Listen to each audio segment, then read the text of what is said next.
11th model का second example है यहाँ पे, a man can row 10 kilometre in 2 hours against the stream running at 3 kilometre per hour, how long would he take in drawing the same distance down the stream.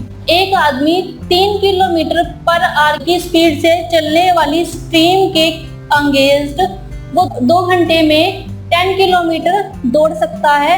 तो हमें बताना है कि अगर वो डाउन स्ट्रीम के साथ सेम डायरेक्शन में दौड़े तो उसको सेम डिस्टेंस कवर करने में कितना टाइम लगेगा। ठीक है, अब क्वेश्चन में हमसे अगेंस्ट द स्ट्रीम है तो यानी कि अपस्ट्रीम की बात हुई है, डाउन द स्ट्रीम है तो यहाँ पे डाउन स्ट्रीम की बात हो रही है। तो अपस्ट्रीम का इक्वेशन हमें पता है कि क्या है, speed of the man minus speed of the stream. ठीक है, अब स्पीड ऑफ द मैन हमें यहाँ पर नहीं दिया हुआ और स्पीड ऑफ द स्ट्रीम दी हुई है हमें 3 किलोमीटर पर आवर। ये इक्वल होगा डिस्टेंस अपॉन टाइम के, क्योंकि हमें डिस्टेंस दिया हुआ है 10 किलोमीटर और टाइम दिया हुआ हमें 2 आवर्स। तो अगर हम यहाँ पर इनकी वैल्यू सब्स्टिट्यूट करें तो हम यहाँ से मैन की स्पीड फाइंड आउट कर सकते हैं। तो speed of the man minus 3 kilometre per hour is equal to distance है हमारे पास 10 किलोमीटर और टाइम है यहाँ पर दिया हुआ 2 आवर्स।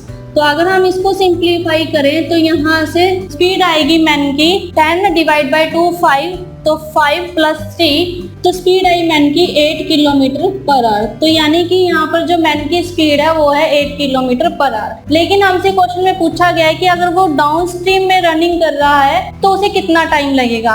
अब हमें डाउन स्ट्रीम की इक्वेशन पता है, down stream is equal to speed of the man plus speed of the stream.